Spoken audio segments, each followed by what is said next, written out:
Good morning, students. Today we are going to study about the continuation of the lesson internal hardware devices. In the last class we studied about the microprocessor. The microprocessor is also known as the central processing unit and it consists of three units: ALU, CU and MU. ALU means arithmetic and logic unit, CU means control unit, MU memory unit. And next one is the registers. That also I told you in the last class. Now we see about the registers. Registers are of two. One is MDR and the next one is MAR.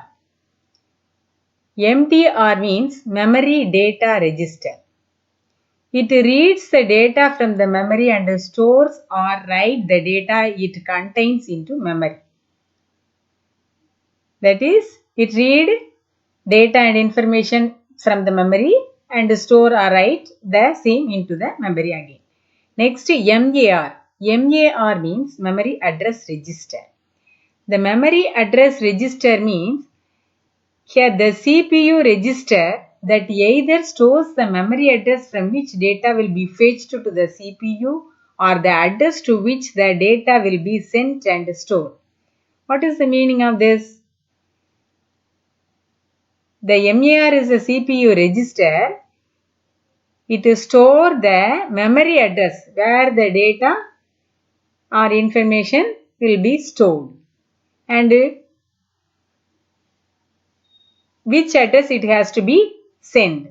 That is only the use of this memory address register. The computer presently uses digital circuits. These digital circuits based on clock signals which due to the circuitry triggers events. So here you all know nowadays we are using for the computer digital circuits only. That only given here. The no more you see that what is data that is given. Data means raw facts and figures. So what do you mean by raw facts? You can take that as number or textual messages or images, audio and video. So the output of the processed data is known as the information. So here is the 2 points. What is data definition and what do you mean by information? Data means raw facts or figures. And the information, what is information means the output of the processed data. I can give you an example. Data, it is the plural form of datum. Datum is the singular part and the data is the plural form. I will give you example of data. Numbers means you can say 1, 2, 3 like that or 13 or 100 or 1000, 10,500 like that. Text means you all know the name of the address, your name and anything. Images also you know, audio and video you know. What do you mean by information? I am 10 years old. I am 15 years old. That is the information. Okay, now we pass on to the next one, SMPs. It is also one of the internal hardware devices. What is the abbreviation of this SMPs? Switched mode power supply. SMPs means the short form. Switched mode power supply, or you can call this as switcher. What is this switcher? It is an electronic power supply circuit that switches power using the switching devices. That is, it converts the AC main power into the DC power. 230 volt AC main power into DC power. So it is widely used in number of electronic equipments. All the electronic equipments we are using this SMPs. It is very small in size and if you take this, it is very light in weight. It converts the powers using the switching devices. How it converts the power to AC to DC? Using the switching devices that are turned on or off at high frequencies. If you are turn on or turn off at high frequency, you can convert the AC power to DC using these switching devices. Now here you see there are 4 types of SMPs. They are AC to DC, DC to DC, DC to AC, AC to AC. Okay, is it clear SMPs? Now we pass on to the next topic, the hard disk. You all know hard disk. In lower class onwards you are studying about the figure. You see here, this is the hard disk figure. What is this hard disk? It has a large storage capacity. What can you do with this large storage capacity? You can store all the programs. What are all the programs? Windows and also MS Office, Paint, MSW logo. These are all the programs or software. These software are used for working on the computer. So all these programs will be stored in this hard disk only. Now you may ask me, ma'am, where is this hard disk? It is inside the system cabinet. You all know system cabinet means? That is the CPU. That is, you can see that in your lab. The 3 things are there. One is the monitor and another one is the keyboard. Next one is the system cabinet. Within that only we are having this hard disk. So what can you say about this hard disk? Here both the sides you can store the data. So what is there? It consists of several platters coated with magnetic material so that you can store the data on both the sides. So what it will do? It will rotate at the high speed and driven by a special spindle motor connected to the spindle. So it will rotate and you can write or you can store the data into that hard disk. Now we move on to the next one, memory. In the internal hardware devices, the next topic given in your book is the primary memory. Before that, I want to tell you what is memory and what are its types. You see, memory. Memory is the storage place. Okay, the memory is of 2 types. One is the primary memory and another one is the secondary memory. What is this primary memory? It is the internal memory. Another name of this primary memory is the internal memory. The capacity of the computer to store the data and information is called its memory. What can you do with this memory, primary memory? You can store the input as well as the processing, that is calculation, and the output of the computer.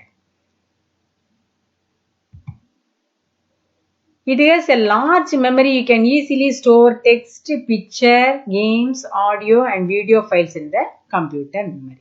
All you can store. Whether that may be a text or picture or images or video or games, audio, everything you can store in the primary memory only. When you give instruction to the computer, these instructions get converted into a new language known as the machine language. In every class I told you, the machine can understand only the machine language. But nowadays we are writing the programs in the high level language. High level languages are English like sentences, which we can understand very easily and write. So, whenever you are typing these high level languages into the computer, through the computer keyboard, that will be converted into the machine language and that will be stored in the memory. How it will be stored? It will be stored in the form of zeros and ones. These zeros and ones are known as the machine language. We cannot understand these zeros and ones, but we can understand the high level language. So the zeros and ones are known as the binary digits, that is bits. Okay. Now, you measure your height in feet and inches and our weights in grams and kilograms. We can measure our height in feet and inches and our weight in grams or kilograms. Like the same, a computer's memory is also measured in bytes. What do you mean by byte? Byte means a group of 8 bits. Bits means binary digit.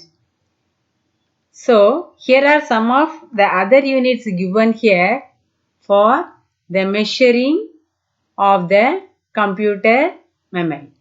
Nibble, byte, kilobyte, megabyte, gigabyte and terabyte. What is this nibble? Nibble means a group of 4 bits. And next byte. Byte means a group of 8 bits. Next kilobyte. 1 kilobyte is equal to 1024 bytes, or you can say that 2 power 10 bytes. Whenever you calculate 2 power 10, that is 2 into 2 into 2 into like that 10 times you are writing and multiplying, you can get 1024. And now the next one is the megabyte.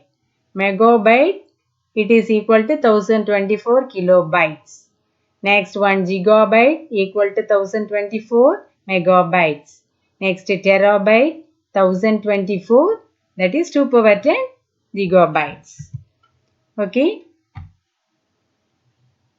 Now you see this primary memory. Memory is of two types. One is primary memory and another one is the secondary memory. Primary memory or internal memory, it is used to store the data and programs running in the computer. So it is very essential for working of the computer. This primary memory is of two types. One is ROM, another one is RAM. ROM means read-only memory, RAM means random access memory. This read-only memory is used to store the data and information permanently. So all the programs stored in this ROM chip when a computer is manufactured. And you can read the information from the ROM. You cannot write into this. Here is the ROM chip given in the picture. Okay, here you see this is the ROM chip. And it is a non-volatile memory. The data remains stored even if the power is switched off. Non-volatile means whether the power is on or off, the stored things will be there, permanent. So it is a permanent memory. This memory is used to load the operating system of the computer. You can load the OS, operating system. What is the operating system? Windows, Windows 8, Windows 10 and also DOS disk operating system. All those things will be stored in this ROM only. So here there are three types of ROM. They are namely PROM, EEPROM, EEPROM. PROM means programmable read-only memory. EEPROM means erasable, programmable, read-only memory. EEPROM means electrically erasable, programmable, read-only memory. Now we pass on to the topic random access memory. It holds the data temporarily. We can read and write the information into it. This is a volatile memory. That is, the data will disappear when the power is switched off. And also you can call this as read-write memory. You see the diagram of RAM chip is also given on the screen. Now you see the secondary memory. Secondary memory you all know, that is the compact disk, floppy disk, digital versatile disk, pen drive, etc.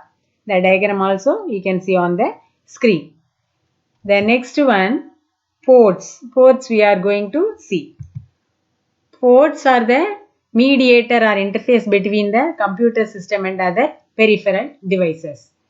We will see elaborately about the ports on the next class and its types.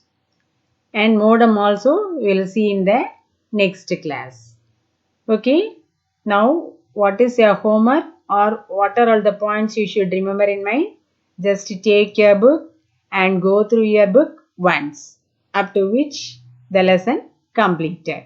Next class we will see the remaining parts and we will do the book exercise activities. Okay. Thank you students.